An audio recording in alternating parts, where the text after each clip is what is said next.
Olá, olá! Eu sou o Hélio Casagrande, você está no Pausa para Teologia. E aí, será que um cristão pode estar depressivo? Pode ficar depressivo?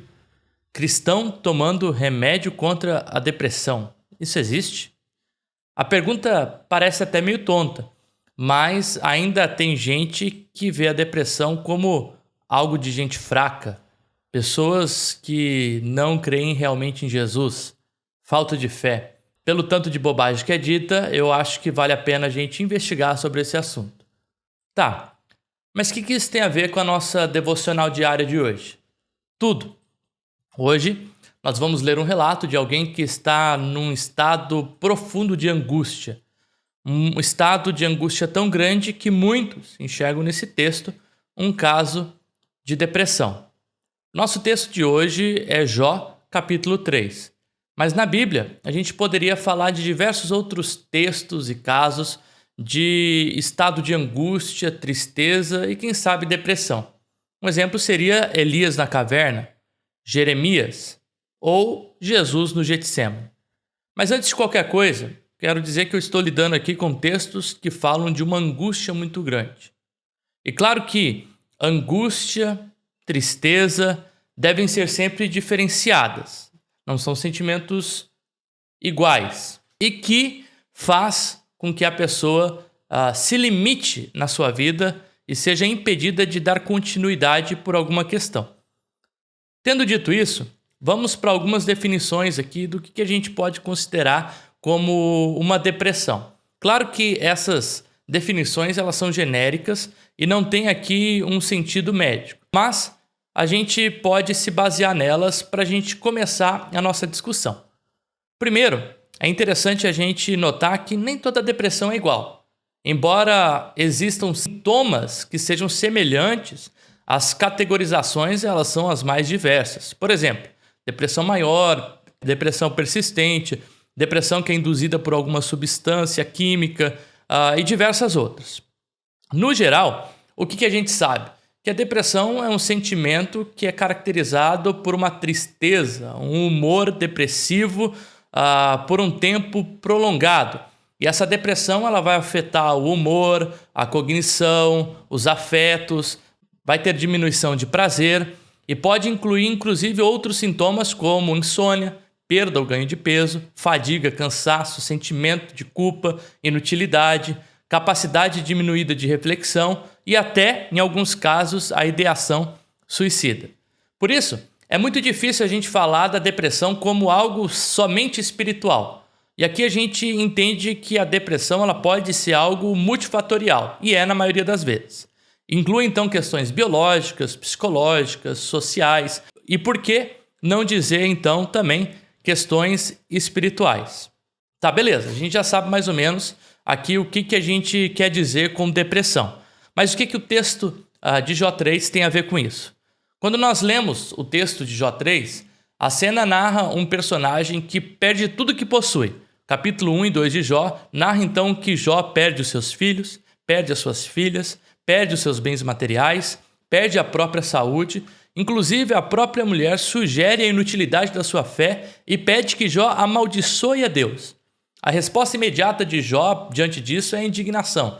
Ele diz: como você fala isso, sua louca mulher? Será que a gente recebe o bem que vem de Deus e a gente é incapaz de receber também o mal? Mais à frente, no livro de Jó, ele diz: nu eu vim do ventre da minha mãe, nu eu voltarei para lá. Bendito seja o nome do Senhor. E aqui, nesse texto de Jó 3, encontramos a reação de alguém que está extremamente angustiado, que lamenta por tudo que viveu, por tudo que tem vivido na vida. O texto inicia, Jó capítulo 3, com Jó amaldiçoando o dia do seu nascimento. Para isso, então nós temos na linguagem aqui de Jó 3 palavras como luz, dia, escuridão, noite, e o dia do seu nascimento representando essa luz ou dia. O tom por trás daquilo que Jó diz é o seguinte: será que não seria melhor, ou teria sido melhor, se eu não tivesse vindo ao mundo? Ao invés de vir ao mundo, enfrentar o sofrimento e ficar sofrendo. Tal indagação não é aqui encarada como um murmúrio ou uma acusação contra Deus pelo dom da vida. Pelo contrário, Jó parece continuar grato a Deus pelo dom da vida, mas como alguém que incompreende, uma incompreensão de muitos fatores da sua existência. Essa incompreensão pode ser vista dos versos 11 a 26, onde 6 vezes Jó questiona a razão de tudo aquilo, por meio da pergunta: por quê? Por que isso tem acontecido comigo? Por que está acontecendo? Essa é muitas vezes a pergunta que fica na nossa existência. A imagem é de alguém que precisa de descanso, de alguém que não entende a sua circunstância, não entende o seu sofrimento, não entende a sua angústia, não entende o porquê tem vivido o que tem vivido. E talvez hoje nós podemos falar da realidade de muitos pequenos Jós. A pandemia trouxe para alguns o caos, perdas irreparáveis, pessoas amadas que já não fazem parte mais da nossa existência, perdas financeiras, desavenças familiares, alteração da rotina, alteração da vida, solidão, depressão. Assim, quando nós lemos o texto de Jó 3, nós vemos a cena de alguém que está extremamente angustiado, a cena de alguém que está extremamente triste. Com isso, a gente pode afirmar alguns princípios por trás desse texto. Primeiro, que o sofrimento não escolhe endereço. A depressão pode sim chegar na vida de um cristão e produzir nesse sentimento de inutilidade, de culpa e de falta de esperança. Assim como a graça comum de Deus atinge a todos, assim também o sofrimento atinge assim todos. E Jesus já nos dizia que no mundo teríamos aflições. O sofrimento, a angústia, a depressão pode sim chegar no lar de alguém que é cristão. Segundo, a gente aprende que o sofrimento não é a vontade divina. Tal realidade pode sim ser vista como uma consequência do próprio pecado. Mas antes, o ideal de Deus, encontrado na criação, no jardim, na Nova Jerusalém, é o ideal da boa vontade de Deus.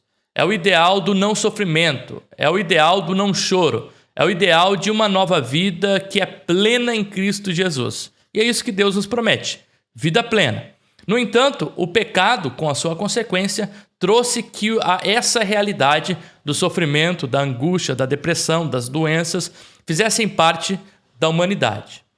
Terceiro, a gente aprende que, por se tratar de questões biopsicossociais, é importante também que haja um investimento no tratamento dessas questões que muitas vezes causam, então, a depressão. Por isso, procure ajuda médica, medicamento se for necessário, terapia, ajuda pastoral, lazer, tudo aquilo que vá ajudar no enfrentamento da depressão.